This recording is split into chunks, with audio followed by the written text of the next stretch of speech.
सवितुर्वरेण्यं भर्गो देवस्य धीमहि धियो यो नः प्रचोदयात्।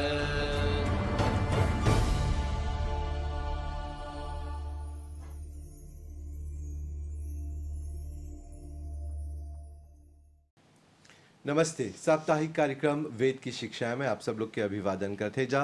परमपिता परमेश्वर से बस यही प्रार्थना है कि आप जहाँ भी हुई जैसे भी हुई स्वस्थ हुई और तंदुरुस्त हुई और जो सार्थक जीवन बा ओके बितावत हुई। भाई बहन लोग, ये कार्यक्रम वेद पर आधारित कार्यक्रम है। वेद के हर एगो पन्ना में से, हर एगो वेद में से एगो विषय ढूंढ के आनिला जा जब से तोहर जीवन सार्थक हुई। वेद जोन बा जीवन के सार है और जीवन के सार्थक बनाए खातिर अनेक मार्ग बा।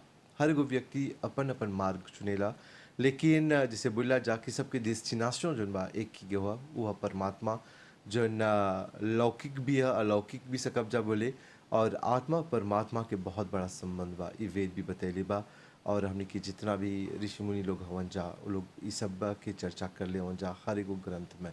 तो भाई बहन लोग, आज के विषय जोन चुन के ले जाते और खातिर उ तोहर खातिर अति आवश्यक है। आज के भौतिक युग में, सिर्फ आज के युग में नहीं बल्कि वेद मानव धर्म और मानव कर्म के बारे में का बतावेला। मानव कौन चीज है, कर्म का है, धर्म का है, एक बारे में चर्चा करब जा आज के कार्यक्रम में। रोचक कार्यक्रम में आप लोग ध्यान से सुनिए। हमने के अतिथि हवन आर्य सभा मॉरिशस से पंडिता बहन जी छोटी जी। पंडिता जी नमस्ते।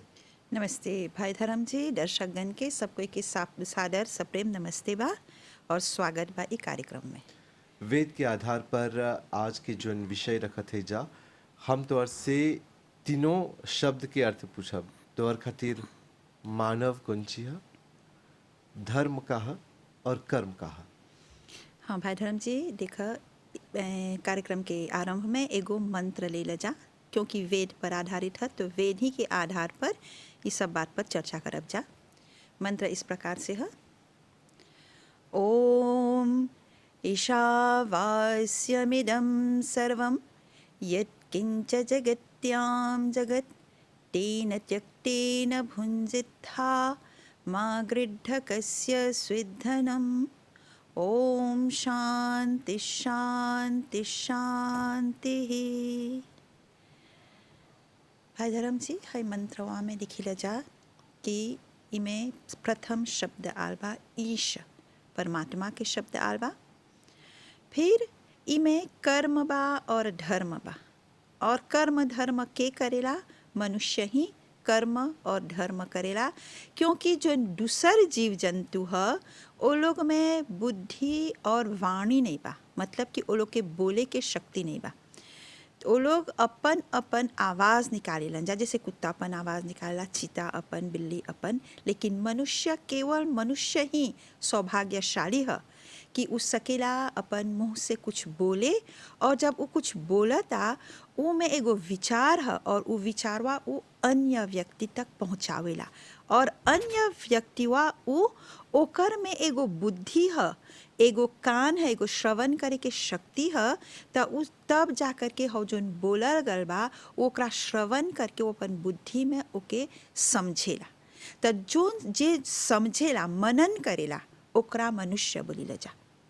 मतलब कि जब तू एगो बात सुन लेला तो वो बातवा के तुरंत ओकर प्रतिक्रिया नहीं चाहिए करे के, ओकर मनन जे करेला वो मनुष्य है।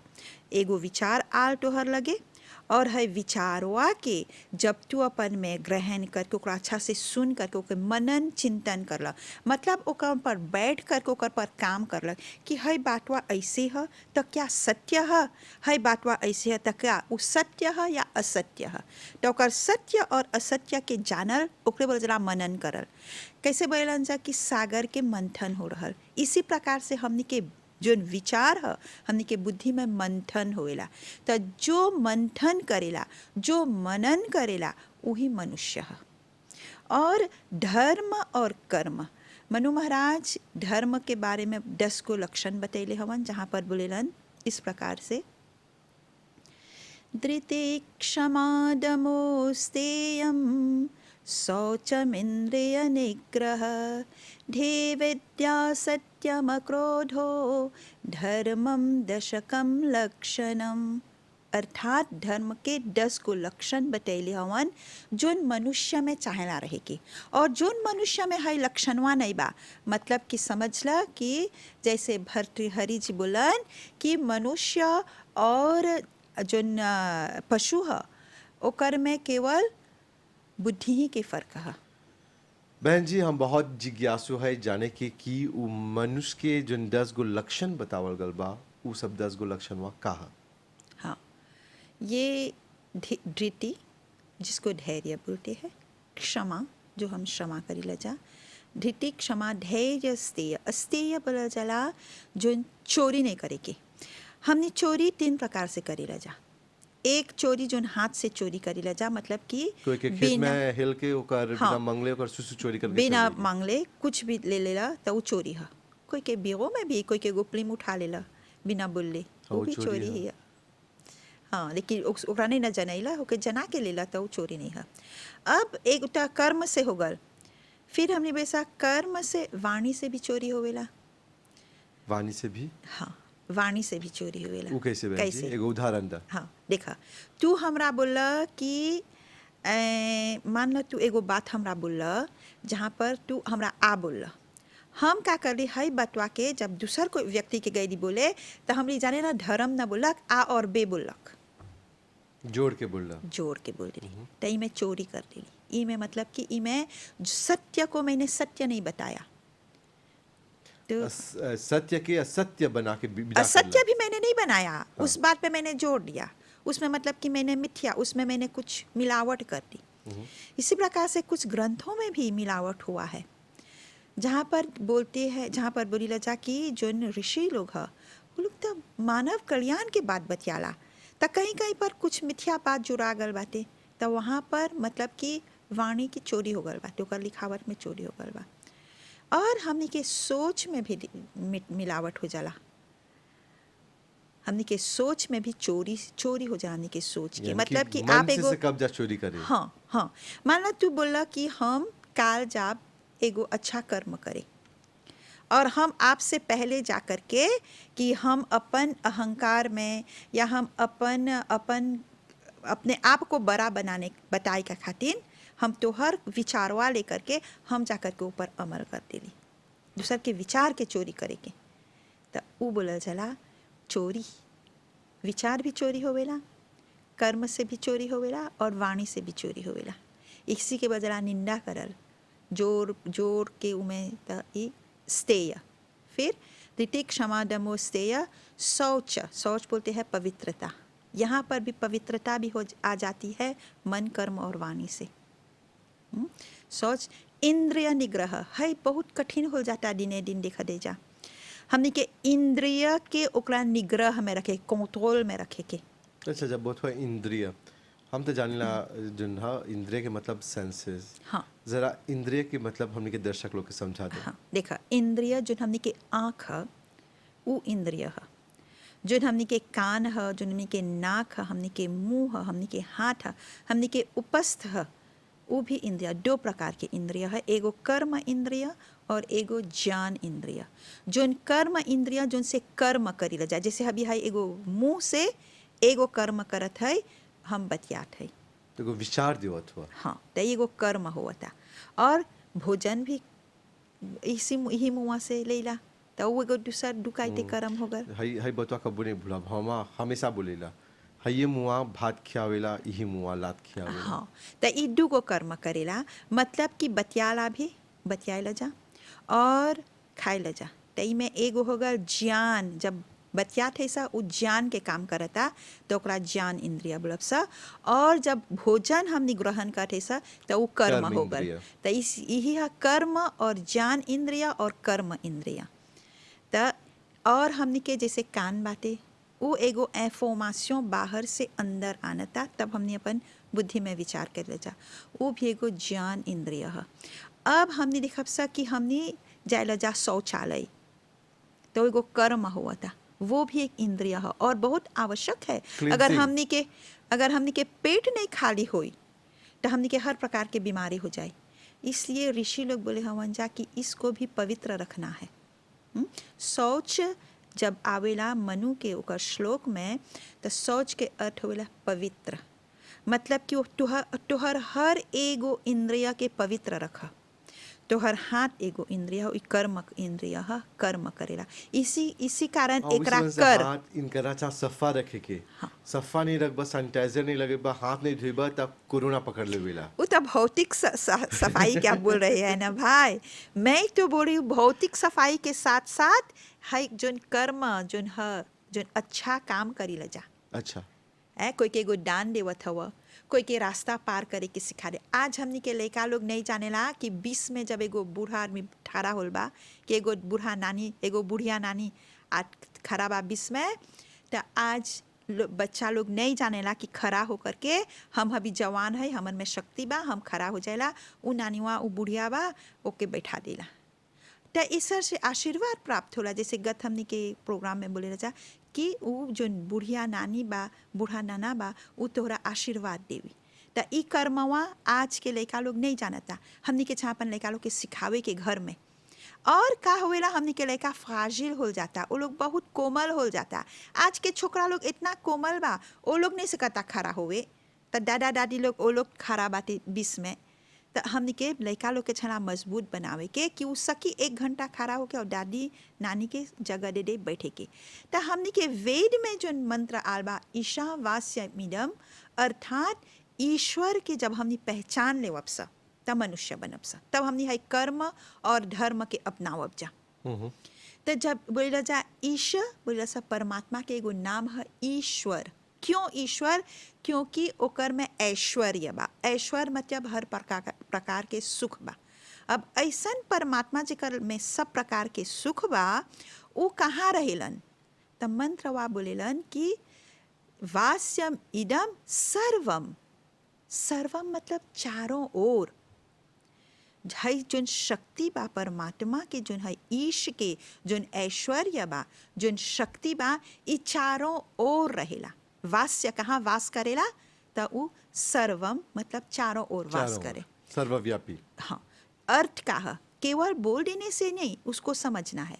मतलब कि जितना वस्तु बा, जितना भगवान बनैले हवन, जैसे mesela क्रिएशन उत्पत्ति, जितना उत्पत्ति बा ओकर में सब परमात्मा के शक्ति बा है। चाहना समझे कि वो हव व्यक्तिवा माना बोला जाके कर्ण कर्ण में परमात्मा समाया हुआ है।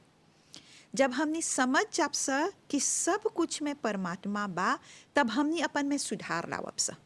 हमने के दृष्टिकोण के चाहना पवित्र, धर्म में अभी बोली ना दृष्टि को पवित्र, हमने के जो हमने के इंद्रिय है उनमें पवित्रता, शौच है, तो हमने के दृष्टि में पवित्रता हुई। हमने के देखे के जो प्रकार से देखा थे सा ओकर में छना बदलाव आवे की। मतलब कि जब हमने एगो व्यक्ति के देखा थे सा या एगो जानवर के भी देखा थे जा, तो वो हमने के छना देखे के कि ऊ में परमात्मा के शक्ति बा। पता नहीं कौन से कर्म के आधार पर वो जानवर बना या ये मनुष्य बने, लेकिन फिर भी हमने के जब हमने कोई के देखत है जा और ओकरा देखत है जा इस प्रकार से कि उमें भगवान ओकर में भगवान के शक्ति बा, तो हमने के दृष्टिकोण में छना बदलाव। जोन संसार बा वो बराबर रहेला। ओकर सूर्य, चांद, जल चाहिए पीने के लिए, वायु चाहिए, है सब रही बराबर। लेकिन हमनी कौन प्रकार से देखत है सही संसारवा के, जब हमनी अपन में बदलाव लावब सा हवे धर्म है, और तभी हमनी जा करके अच्छा कर्म करके मनुष्य बनब जा। तो है मंत्रवा में जब बोला कि ईशावास्यमिदं सर्वम यत् किंच जगत्याम जगत, जोन जगत में भी भा और जोन अजगत, मतलब जगत का अर्थ है जो गति में है। संस्कृत के शब्द है जो गति में है वो जगत है। गति का अर्थ होएला चलायमान, जोन मूवमेंट में रहेला, स्पीड। हाँ, जोन तू लेता वो हरदम वो मूवमेंट में रहा। मान ला है एगो पुस्तक है पुस्तकवा के हम जब रख देव 10 साल बाद देखबा एक पाज में ओकर कुलिया सौंसे हो गल, ओकर रंग और ई धीरे धीरे जाकर के धूल बन जाला। एगो वृक्ष भी रहेला तब बराबर समय के साथ जाकर के वो समाप्त हो जाला। मनुष्य भी वही प्रकार से बा। हाँ, मनुष्य भी एक न एक दिन समाप्त हो जाए। तो ऊ में ओकर में गति आवेला, हमने के पता नहीं चलेला कि कब एगो संतान बच्चा बा ऊ उत्पन्न होल, हमने ये नहीं जानी सा कब हमने बड़ा हो गई सा, कब बुढ़ापे के ओर जाते जा।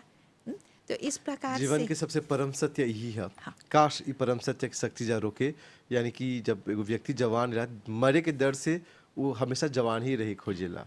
इस पर भी बहुत सी बात है योग दर्शन में कि हम लोग क्यों डरते हैं मरने से।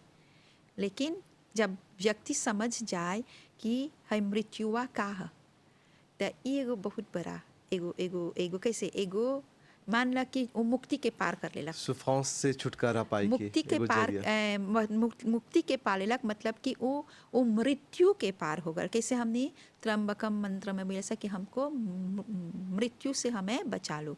तो अगर हम ये समझ जाएंगे ना तो ये बहुत बड़ी बात है। अभी मैं बोल रही थी कि जगत मतलब जो गति में है, सब कुछ सौंजे हुएला हर समय में हर क्षण। बदलाव आवता, हर चीज़ कुछ भी बुद्ध भी बोलेलन कि हर एगो चीज़ हर क्षण में बदलाव आवेला।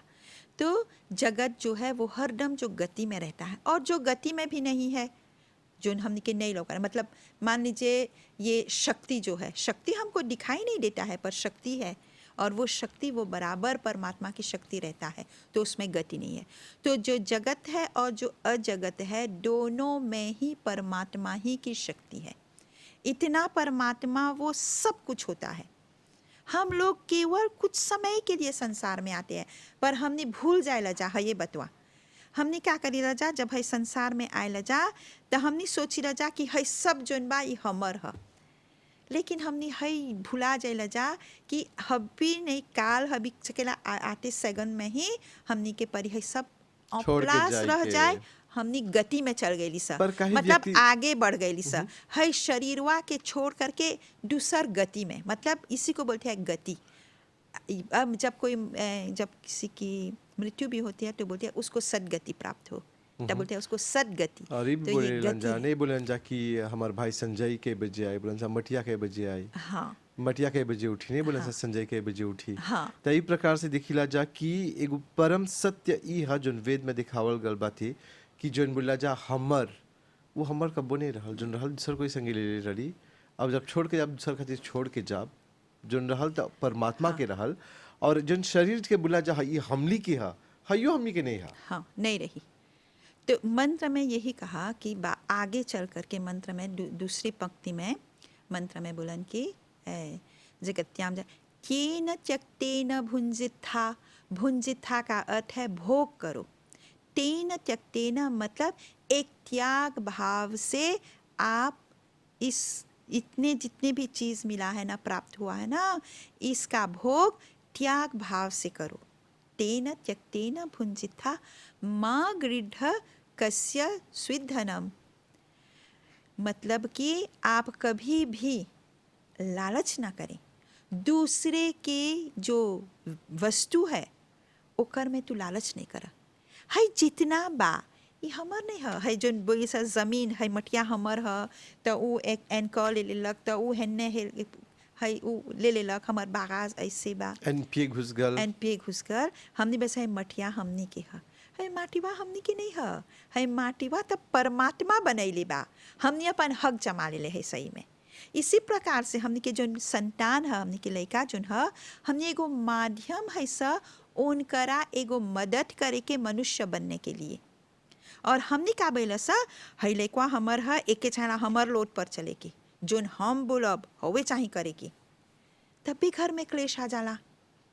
तो है बतवा कि भुंजित था तेना तक तेना भुंजिता, इसका भोग करो परंतु त्याग भाव से, मतलब कि मैं इसकी सेवा कर रही हूँ।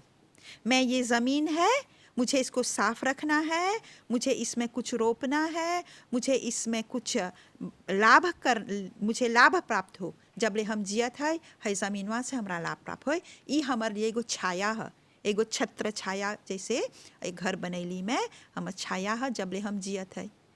फिर ई तो हमार नहीं है, ये हमार लय को सेरवी करी है जा परी, बाद में जा करके उहू छोड़ के जाए। सब कोई जे भी आए एकरा छोड़ ही के जाए, ले ई के कर ह फिर जब निमन से हमने बैठ के मंथन करके सोचब जा, इसी के बोलल जाला योग करना, मेडिटेशन करना। खूब निमन से बैठ के एकर मनन चिंतन कर कि हई जमीनवा ह के कर हमार बाप दादाई में रहत हल, हम वो लोग चल गल, हम रहत है, काल हमर लड़का रही, ओकर लड़का के लड़का रही, लेकिन जमीनवा तो हईजे रही। पर ये एगो अच्छा बात है कि जब जाए जाता कुछो संगे नहीं जाला। जे माना कि दुआ रहत ले ले जाए के जो अपन चीज है तो कितना कुछ अभी नहीं रहत, धरती नहीं रहत, सबको अपन धरती लेके जात, अपन गहना, अपन पैसा, सब कुछ लेके जाइत से ऊपर। भौतिक चीज नहीं जाला, कुछो नहीं लेकिन रहत। कर्म और धर्म जाला। जी इसलिए बोला जाला कमाई के बाद तक तू एगो अच्छा कर्म कमावा और धर्म के रास्ता पर चल के। हमर रास्ता पर हाँ, तो रास्ता पर तो तू जब नहीं, निमन मजाक रास्ता, करते। तू जब निमन रास्ता। इसलिए देखिए नाम हम लोग सुंदर रखते हैं तो नाम को सार्थक बनाना चाहिए। हाँ। हमने के संस्कार विधि में लिखल बा कि नाम रखे से पहले छना जाने के कैसे हमने नाम रखत है एगो व्यक्ति के, हो नामवा सुनते सुनते ओकर में छना सुधार ओकर आएगी। असर आवेला ओकर नाम के। हाँ, ओकर प्रभाव ताकि पड़ी। इसलिए तोहर नाम जब धर्म बा तो तोरा चाहे धर्म के अपन नाम पर बहुत गर्व महसूस करीला हम। धर्म के आगे बढ़ावे के तोहरा चाहे बहुत यत्न करे के। तो इस खातिर तोहर नाम तोहर बर्जन लोग रखते हैं धर्म। तो इस प्रकार से देखिए जो धर्म है वो साथ जाता है, जो कर्म है वो साथ जाता है। अच्छा हैजा पर जब धर्म बोलत है जा त कुंज के बारे में बोलत है जा, कहे कि जब कोई से धर्म के बात छोड़बा त वो लोग बोलन से कि हम हाई धर्म के है, हाउ धर्म के है। हाँ, धर्म एगो दूसर चीज है और जोन बोली ला जा रिलीजन वो एगो दूसर चीज है। हाँ लेकिन आजकल के ज़माना में जब धर्म के नाम बता रिलीजन में सामने त आवे। जाने ला एकरे बोलल जाला हमनी अंधकार में पड़ते जाते सा। क्यों अंधकार में पड़त है सा? क्योंकि हो ज्ञानवा नहीं बा। जब हो हमनी के जब हो आध्यात्मिक ज्ञान हो जात, हो बुद्धिवा हमनी के मिल जात, तो हमनी है कुएं में नहीं पड़ती सा, अंधकार में नहीं पड़ती सा। है अंधकार के कारण देखो परमात्मा ने एक ही जाति बनाई है, मनुष्य जाति, और हमने क्या कर ले है सा ई में अनेक धर्म जाति पाति सब कास्ट। करके हमने स्वयं अपने के झमेला में बांध ले है जा। तो जब व्यक्ति समझ जाए कि है न एगो झमेला है, ई में से मुझे निकलना है, एकरे बोले जना मुक्ति पाना। कि एगो परमात्मा बा, एगो धर्म बा, और हमनी के जो कर्म सिखावल गल बा है ये कर्मवा करते हुए हमनी के मुक्ति प्राप्त अच्छा होई। मनुष्य की जो हम मानव की जो परम धर्म है वो का है? वैसे तो वेद में लिखा है 4 बातें, धर्म अर्थ काम और मोक्ष, यही प्राप्त करना है। धर्म मतलब कि जो हमने के प्राप्ति चाहना करे के, जो धारण करी ला जा। धर्म जो धारण करते हैं उसको धर्म बोलते हैं। तो क्या धारण करना है? तो 4 बातें धारण करना है। धर्म अर्थ काम मोक्ष। मोक्ष तो पता है मुक्ति, लेकिन केवल बोल देने से ये छोटी सी बात, इसी के पीछे हमारे ऋषियों हमारे आचार्यों का पूरा जीवन निकल जाता है मुक्ति को प्राप्त करने के लिए। ये बहुत बोलने में जितना ये आसान है उसको ओकरा करे में ये बहुत कठिन है। ई खातिर हमने के उपनिषद में लिखल बाटे छूरस्य धारस्य, मतलब कि छुरे के धार के समान यह पथ है। और 2 पथ बताया गया है वहाँ पर, एगो बोलल जला श्रेय मार्ग और एगो बोलल जला प्रेय मार्ग। आज का होल बा आदमी भूल भुलैया में वो श्रेय श्रेष्ठ मार्ग के भूल करके प्रेय मार्ग केवल जो इसमें प्रिय जो कोई प्रिय लगा था चमक दमक के दुनिया में फंस कर बा। तो उपनिषद हमने के बतावेला कि यही 2 रास्ता बा, एगो श्रेय मार्ग एगो प्रेय मार्ग। और ई जो मार्ग है श्रेयस मार्ग श्रेष्ठ मार्ग है, ई छुरे के धार के समान है। मतलब जैसे दिख रहा हो ना लाम, आगे लाम बिछा जी राजे करे होला। हाँ, तो हो दिख रहा कितना वो फिते रहेला। फिते अब जैसे ऊपर- कड़बा था वो छुक्का। हाँ, तो ऊपर चले के इस प्रकार से थोड़ा सा अगर इधर उधर हो गया तो तू धर्म से भ्रष्ट हो गया। तो एकरा पहला बहुत डिसिप्लिन से लेके चले के।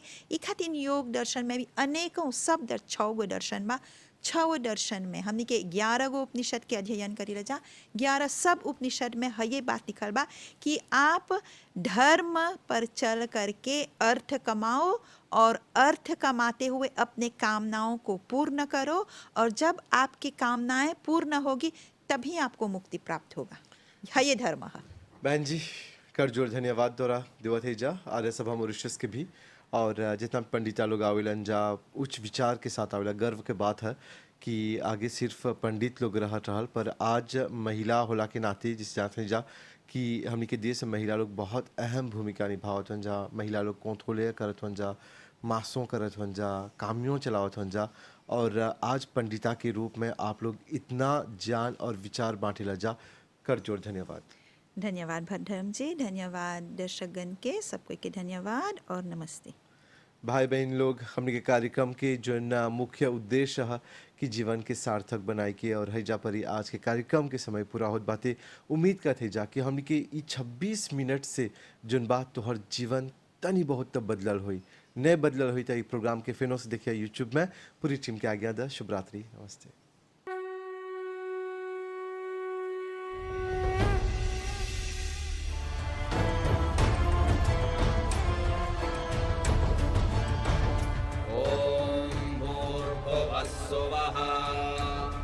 तत्सवितुर्वरेण्यं भर्गो देवस्य धीमहि धियो यो नः प्रचोदयात्।